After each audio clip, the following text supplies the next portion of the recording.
Hey everyone, welcome to another episode of the Market Disruptors Show. I am sitting down again with real estate expert Jason Hartman. We've had some great discussions and I have a lot of questions for him I'm really looking forward to. So Jason, welcome to the show. Hey, Mark, thanks. It's good to be back. And we've got to talk more often. There is so much going on in the world that every time, something is going on, I'm thinking, I want to ask Mark, what would he think of this? Yeah. And, Things are, there's a quote, I can't remember who says it, but it's something about there's decades that seem like I'm butchering the quote now, but there's years go by with nothing, and then sometimes there's days that seem like years or whatever. But anyway, there's so much stuff going on right now. So, another way to say that is in a time of like pandemic, COVID 1984, yeah. and civil unrest and race riots. It's like a week is like a year. I mean, it's changing so quickly, and there's so much to talk about it's like dog years, right? That's a better way to put it. So, you're the real estate expert. You're an investing expert. You get the whole big picture, which is why I like talking to you, right? You can't just look at one segment. You have to understand everything. And so you get that. And there's some questions that I have, and I know my audience has, because I've recently done a series of videos, and I've talked about different segments of the market. I've made the case that there's going to be this great migration happening for different reasons. I've made the case that maybe prices are still cheap, but everybody's fixated on one thing, and that is the pandemic. And because 50 million people are out of jobs, and maybe a lot of these jobs might not come back. Who knows how long it's going to take, whatever. Because of that, the entire real estate market must crash. People are stuck in that trap. And I don't see it that way. I believe there's nuance in there, but people have this view where because the pandemic, real estate has to crash. What would you say about that? Well, it's a multi-layered discussion. So first of all, when you say people say that, I know some people say that because I get the comments on my YouTube videos, you get on yours, but they're completely wrong. I'm just here to tell you, okay? I mean, business is freaking booming for us. We do not have nearly enough inventory of properties. My company helps investors buy properties nationwide. And I mean, inventory is super scarce. Things are going like that. Now, that's what we do. But like you were saying, in some segments of the market and in some geographical areas, it is a completely different picture. If we were offering properties in any high density city or urban area, if we were offering expensive properties, I would not be thinking or saying that. Now, interestingly, though, some of the expensive properties in low density areas are actually booming because there's still a lot of people in the world with a lot of money, and that money is moving. This is a migration of people and money that is happening right now. So whenever a crisis hits, and we are definitely in a crisis, I will be the first to agree. Please don't give me any silly comments on this video that, oh gosh, this guy's got rose-colored glasses, Yeah, no, everything is not okay. It's not okay at all. I mean, we are in a time of crisis. And but in a time of crisis, money moves around. People move around. The checkers on the checkerboard move around, and that's what's happening now. And so that reallocation is happening. And I'll share some math when I share my screen and show you some of this migration that's going on, and show you some of the calculations for the possible migration to come. It's just begun. Right. This is a dam is breaking, a tsunami is forming, and if you're an investor, you want to ride this wave, and you don't want to be on the wrong side of it to where it breaks on your head, because that is definitely happening in some areas. Yeah. Now, you last time we talked, you had brought up a statement which I've echoed, and I want to just kind of state one more time for everybody that's listening and say that thinks you are painting it with rose-colored glasses, is that there is no such thing as the real estate market. Good point. There are thousands of submarkets broken up by area, by price range, by type, by all different types of things. Right. And finance markets can be complicated, and there's reasons why people want them to be complicated. But really, everything breaks down to the most simple, which is supply and demand. And everything is always driven by supply and demand. And so because there's this massive pandemic, and there are 50 million people out of work, and there are a lot of jobs that won't come back, there's a lot of things happening. People are going to be working from home. People want to leave certain areas. And as you just made the case, people start moving. And it's the moving that creates supply and demand. And so if you can chase those trends, you can find the pockets. I mean, I guess, is that what you're seeing? Yeah, and I mean, better than chasing them even, although you can still make a lot of money chasing them, but is to do what the great Wayne Gretzky said, and you probably know what I'm going to say, right? Yeah. I skate to where the puck is going, right? Right. You know, like that's the thing you want to do, is skate to where the puck is going. And so it's definitely going to suburban markets, and it's leaving urban markets.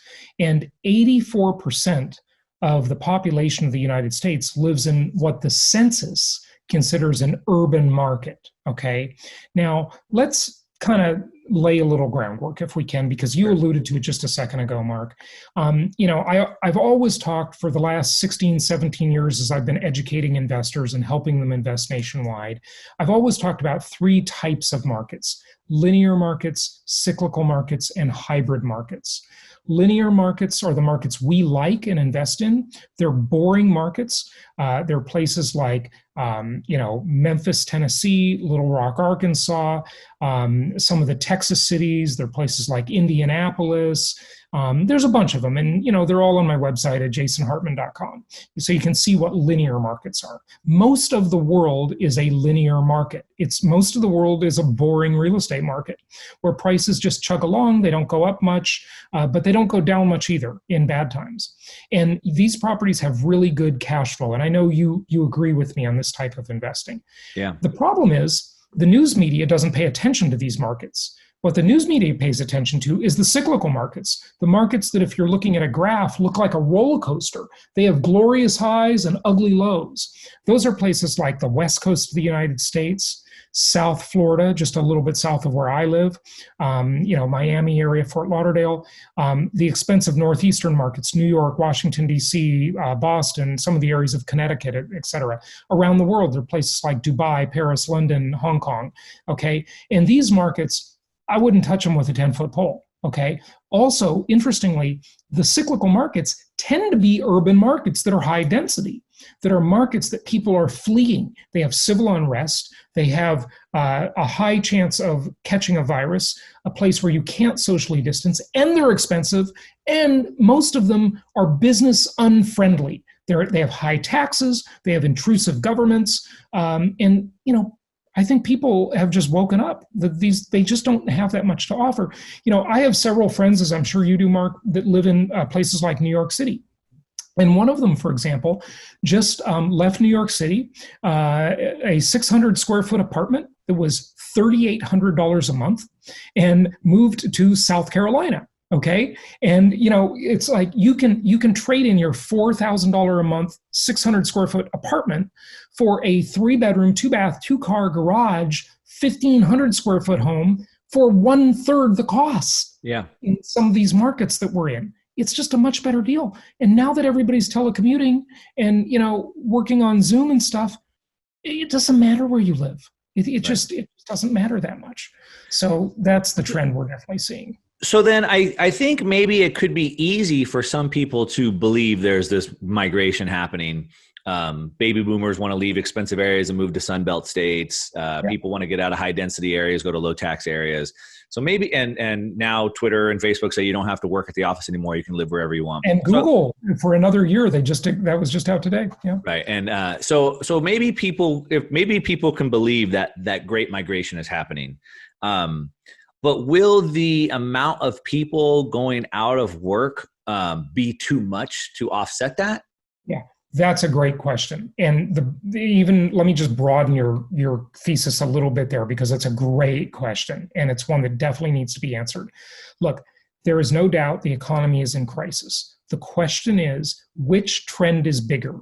Is the trend of the economy being in crisis, or the trend of the mass migration of people and money, both of those things, people and money, which trend is bigger? Well, I don't know the answer, and I've tried to figure it out, and it's very hard to figure out. But I don't know if we need to know the answer to that question. All we need to do is play in our little piece of that. And we know for sure that there's a migration out of high density areas to low density areas. So people would rather live in Indianapolis, Memphis, Little Rock, Atlanta, Ocala, Florida, that's Florida, by the way, Ocala, Jacksonville, any of these markets that we sell properties in, than they would in, New York City, downtown Chicago, and, that is happening. So I don't know about the broader economy. I mean, we are certainly in trouble, but I think what I would say is that you're right. You can't look at the broad economy. So all of that selling, that potential selling, is going to cause an impact. Yeah. But again, back to supply and demand. When people leave one area, en masse leave a bunch of areas to go to a few areas, the supply and demand is going to offset that. And you have a lot of people losing their jobs, but there's always people going to need the place to live. Yeah. And so there's always going to be segments of the market. Maybe the McMansions are soft, but maybe the entry-level homes are always going to have high demand because someone's always going to be an entry-level home. So Absolutely. You have to look at the areas. You have to look at the property types. You have to really dig into the segments, right? Yes, you do. You have to peel back the onion. People that make these silly generalizations about, oh, it's a terrible time to buy real estate. Well, you know what? They said that in 1978 too. Would you like to have owned some property that you purchased in 1978 or 1988 or 1998 or 2008? You'd be doing great right now. Okay.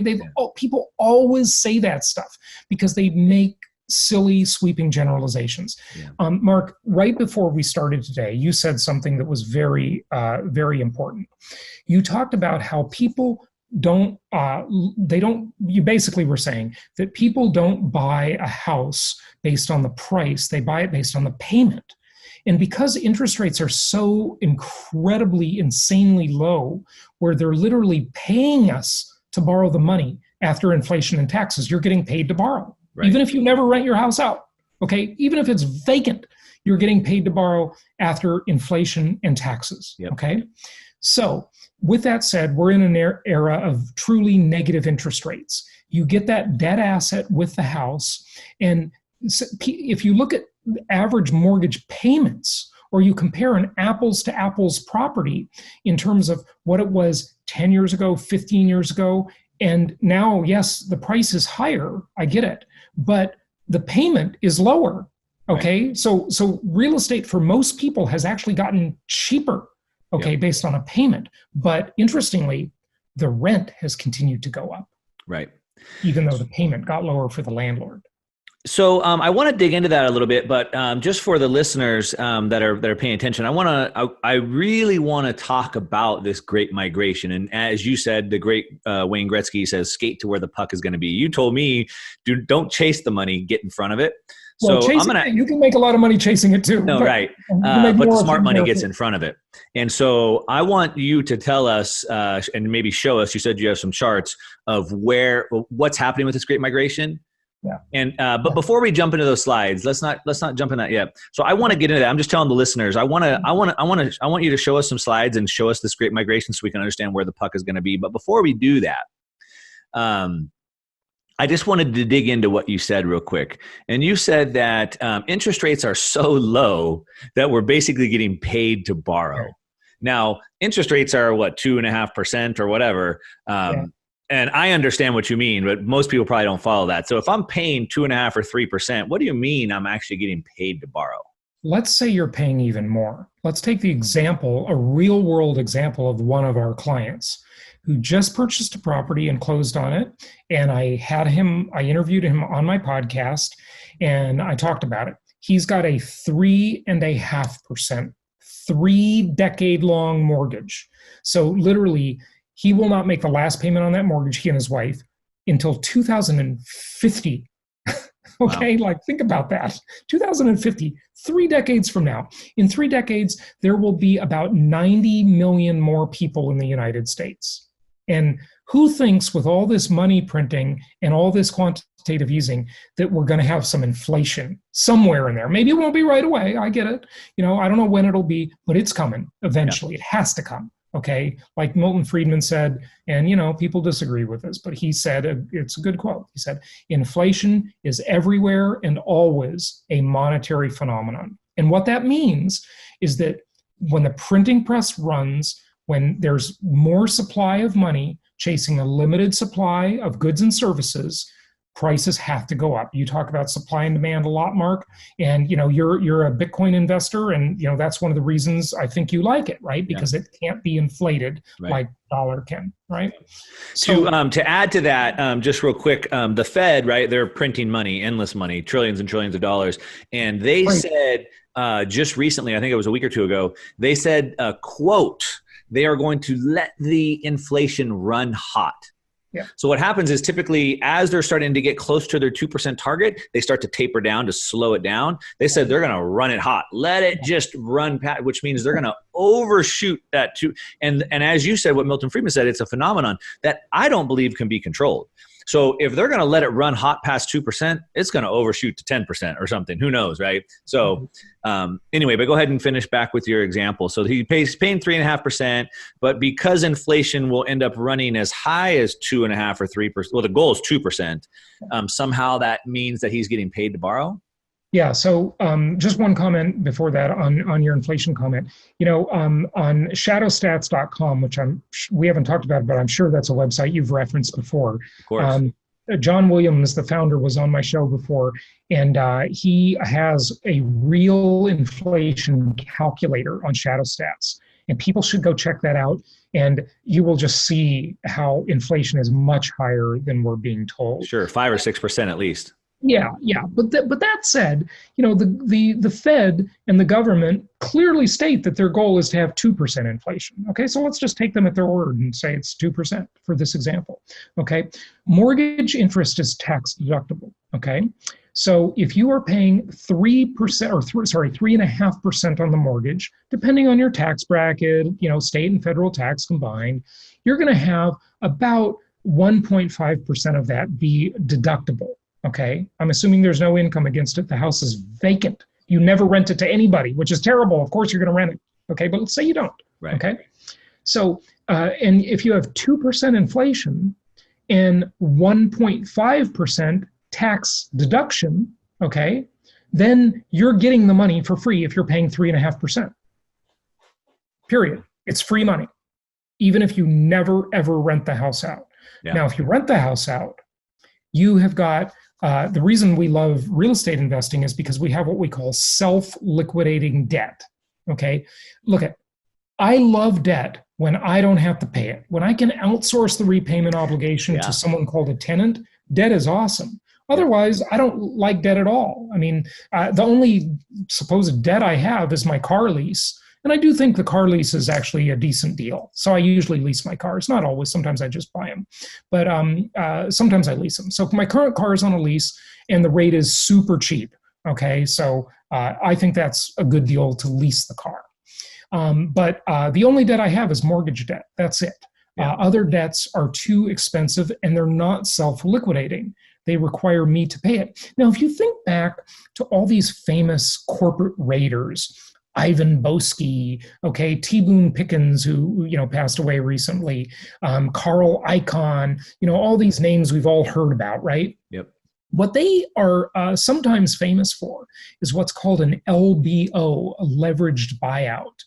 And that leveraged buyout basically is the technique where they will acquire a company. And then the way they pay they lever it up with debt. They put a lot of debt on the company, but the way they pay the debt back is through the company's own revenue that it generates. Right. So it's a self-liquidating debt. It's like buying a cow and then paying for the cow with the milk the cow produces. Yep. Right? You don't pay for it yourself. Or only half the milk it produces. Right, yeah, that's even better. That means that's called positive cash flow. Yeah. That's a great example. So I mean, there's all these things that are happening. There's one more thing that I want to throw out there before we jump into you telling us where people are moving, where the puck's going to be. But the other thing that I think people need to keep in mind is that the future is uncertain. We have no idea what's going to happen. Right. I think we have probabilities. We deal with probabilities, right? We don't make predictions. We deal with probabilities. The probability of inflation is extremely high. I mean, they're printing trillions of dollars. They're probably going to print another 10 or trillion before it's over. So the probability of inflation is really high. But there's another probability that people are completely dismissing. And they're automatically assuming that foreclosures are going to rock the entire economy. But there's no reason to really believe that, because in 2008, the government held off foreclosures for 4 years. Yeah. And we're we've seen rent forgiveness, mortgage forgiveness, rent eviction forbearance, payment forbearance. So we've already seen it just in the beginning. Imagine how much more the government could do to just forgive payments or hold foreclosures or whatever. They've already done it before. Why wouldn't they do it again? Absolutely. You're absolutely right. Look at the government. No government and no central bank wants a bad economy. That's a bad deal for them. Right. One thing we know for sure that they want is inflation, because inflation makes it cheaper for them to pay their debts off. Mm-hmm. And the US is in a very enviable position, having the world's reserve currency. People like Peter Schiff saying, the US is going to lose its reserve currency status. He'll probably be right long after he's gone. Okay. I mean, yes, someday that may happen, sure. But the reality is, at the end of the day, the country that's going to control the reserve currency of the world is the country with the most aircraft carriers, and that's the United States. Okay. I mean, the ability to wage war and keep U.S. interests that's going to win the day. It always does. It always boils down to the military at the end of the day. Well, that's a whole separate conversation that we could definitely discuss, because I don't know if we see that eye to eye, but that's okay. But either way, we agree that the government doesn't want these foreclosures. They've held them off before. They can definitely hold them off again. And so a lot of people don't see that, I think, as well. Right? You're right. They're going to have every which bailout, every program, every loan modification. They'll do another TARP program, the Troubled Asset Relief Program type thing, and they'll push the banks to do loan modifications. They'll push the banks to do short sales and workouts and whatever they need to do. Look, there will be certainly an increase in foreclosures, but will it be in these little inexpensive bread and butter rental properties? Yeah. I doubt it. I did a video about this, and I'm continuing to grow in my chances of probability of this happening. And a lot of big name people, Porter Stansberry and others, are also saying the same thing. And there's a real chance we see a debt jubilee. Yeah, and that's we could see massive debt forgiveness happening. That's not off the table by any means. So anyway, just keep that in mind. But let's talk about that aside, right? Supply and demand. People are bailing out of a lot of areas, creating too much supply, and they're going to other areas that are creating too much demand. Yeah. You think you have some insight, or I shouldn't say you think, you do. You have some insight. You had some charts. Why don't you fill us in on that? Yeah, I'll share my screen with you. But one comment about the Stansberry comment, in his most recent book, it's about the debt jubilee.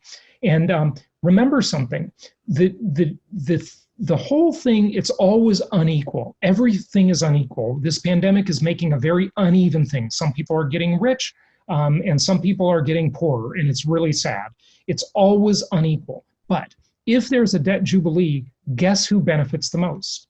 The people who have the most debt. Yep. So, and how do you get the highest quality, best debt in the highest quantity? For most people, not a corporate raider like Ivan Boesky or whatever, right? You just buy properties, because real estate is the most debt-friendly asset class in the United States. It's the most tax-favored asset class in the United States. And I think it's the most historically proven asset class in the entire world. So I'll just share a couple of the migration trends I see, like Mark asked me to. And wrong screen. Yeah, that's a great point about the debt. The one thing that I think everybody can easily see and agree to is that there's a real probability of having student loan debt forgiven. Oh, yeah. And, I just think, how unfair is that? Because how many people didn't take on debt? Yeah. Did it the right way? Well, it's not fair to them, Now your debt's going to be forgiven. And then, okay, well, I didn't go to college and now I've had to work a low paying job. Should you pay me the difference of what I would have made if I would have gone to, like, it's unfair, but it is what it is. And those who have the college debt are probably going to get it forgiven. And so the same is true. Those who have mortgage debt, maybe will get it forgiven. I know, that's why it's uneven. So if you want to get the benefit of the coming debt jubilee, if you believe there's going to be one, then you should stock up on exceptionally low cost, high quality investment grade debt that's attached to good income properties. That's the way to do that. So yeah, it's totally unfair. You know, if there's a student loan forgiveness and you don't have a student loan, what are you going to get out of it? Nothing, right? Nothing. So anyway, you can see my screen, right? I do. Okay, good. So here we've got a tidal wave, a tsunami, and that's what's happening. So I think there are 6 mega trends, Mark, that are really adding to this, that are going to be very, oh my gosh, what's wrong with this? This is so frustrating. I'm sorry. Here, just a moment.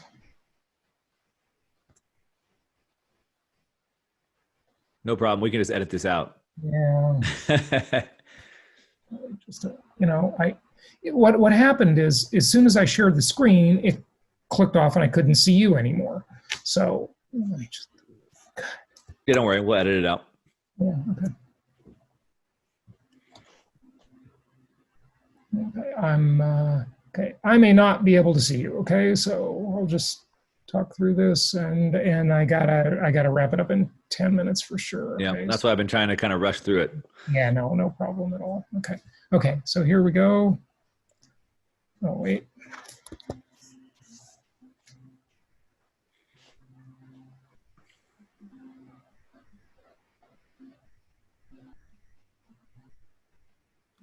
Okay, so you can see my screen now? I do, yep. Okay, so here are the 6 mega trends, okay? And one of them is roommates, okay? And this is one that really nobody's talking about. Yeah. But about 30+% of the United States housing market is roommates. It's people cohabitating in non-romantic relationships, okay? And most of these roommates are in urban areas that have expensive real estate. These also happen to be, as I talked about earlier, these are mostly cyclical markets, okay? So think about this conversation, Mark. I mean, we can all, you know, maybe we've all had a roommate at some time. And, you know, you've got a couple of young professionals living together. They've got a 2-bedroom house, and now they're working at home. They used to never see each other except to come home to sleep and say hi or bye in the morning or evening, right? And they'd go to work all day, they'd come home, they'd run out and they'd socialize if they're maybe single. They'd do that, or they'd go to the gym, and they hardly ever saw each other. But now they're both at home and they're both working at home. And one says to the other, hey, you know, now that I'm working at home, I really need that bedroom as a home office. And then the other one says, you know, I was thinking the same thing. So they split up, okay? That's 30% of the housing market that has literally doubled the demand. Wow. That's a 100% increase in housing demand. It's from 1 to 2, okay? Yeah. The same is true of the possibility, okay, and this is a little sad, of a divorce boom, okay? I'm not going to be able to go through all this in the interest of time, but some have talked about the COVID baby boom. If that's happening, then it, you know, because people are together all, with cabin fever, right? So they're going to do what comes naturally. So if the COVID baby boom is happening, then that increases demand for housing. If the COVID divorce boom is happening, then that increases demand for housing too. And by the way, this is not a theory because it actually is happening in Wuhan, China. Okay. Well, and we know the number one reason for divorce is finances. So people lost their job, they get stressed out, and it's going to lead to divorce. We know that. And if they're on top of each other all day long, they can't get an escape. Yeah. That might even make it worse. So there's lots of articles about the baby boom, the divorce boom, due to these lockdowns, okay? We should realize that 84% of the United States lives in what is considered to be an urban area, okay? And that is a population of only 283 people per square mile, whereas in New York City, just as a comparison, it's like 28,000 people per square mile, okay? So just think about the density. The two biggest danger zones are elevators and mass transit. Impossible to socially distance in those places. Mm-hmm. So I see this mass migration from high density to low density suburban living, okay? And, there's a lot of other data here. I'm just going to pass this, but these are the types of markets. These are linear markets. This is from our website, and these are markets that we're in, okay? So look at the increase in the number of households, 1960 to 2019, and it just shows you how big this market is. Let's look at the urban dwellers, okay? This is 268 million people, okay? And by the way, this is back of the napkin math, so that's why the screen is literally a napkin, okay? This is by no means meant to be completely scientific. It's rough math, okay? Okay. So please don't write me comments down below, oh, this math is not accurate. It's a concept, okay? So anyway, these people cannot socially distance. Let's say only 15% of them decide that they want to move to a safer environment.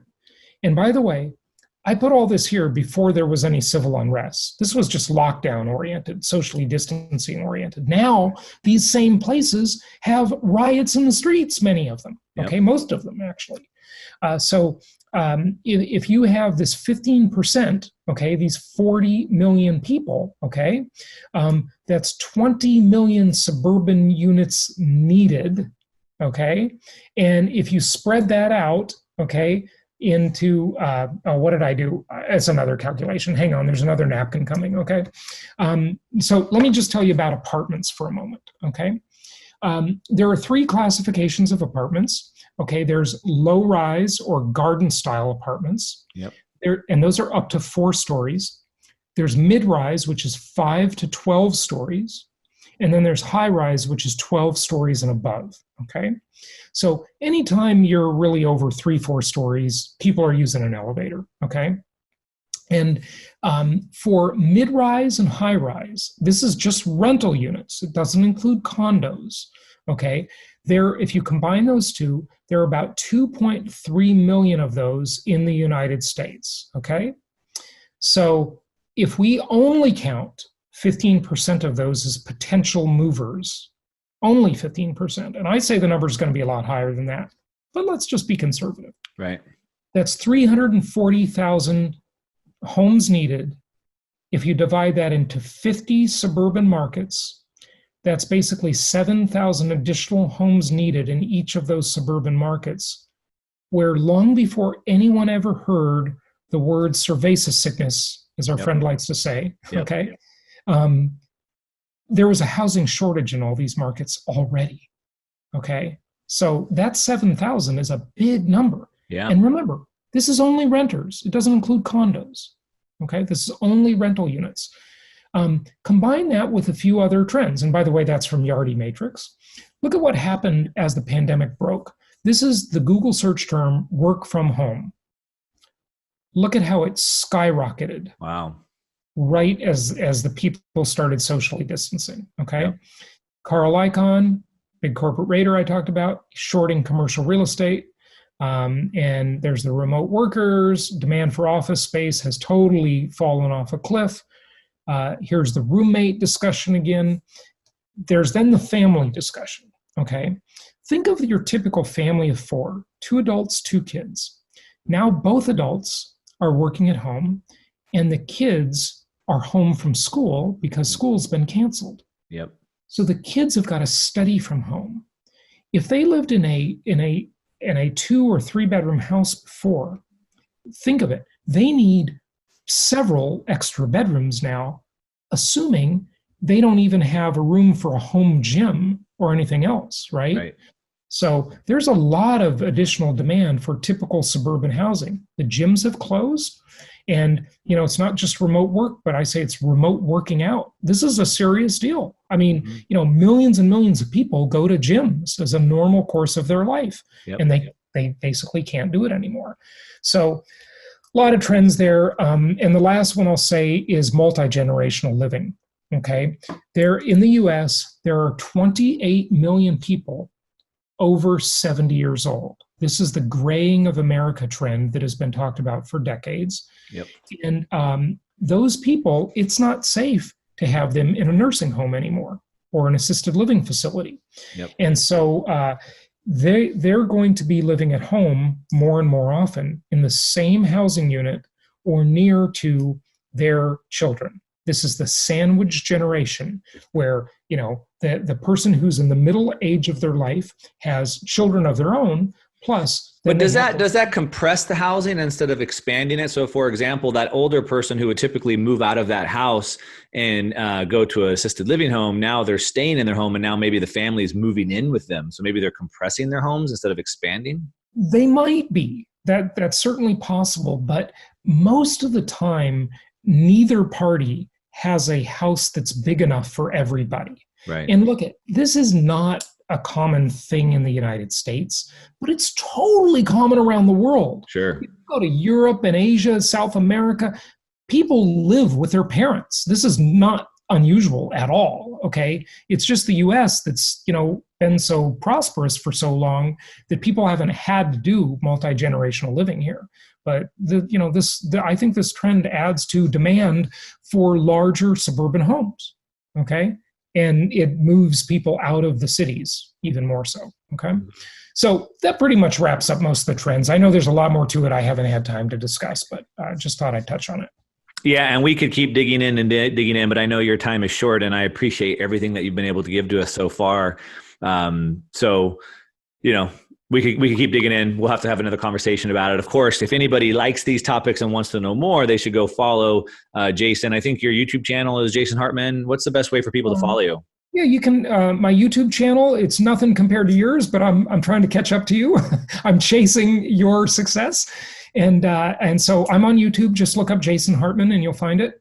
And then I've got a podcast called The Creating Wealth Show that is very popular. That's one of the oldest real estate investing podcasts. I've been running that for about 15 years now. And my website, jasonhartman.com. Yeah, cool. Well, so much good information. I hope that everybody realizes that this is a much bigger thing than what you maybe kind of just focus on. And that's really the point. And you need to learn to look at things from a bunch of different angles. So hopefully that makes sense. And that's it. That's what we got for you guys today. So to your success. Hey, thanks so much. Happy investing, everybody. And be safe and stay well. Thanks, Mark.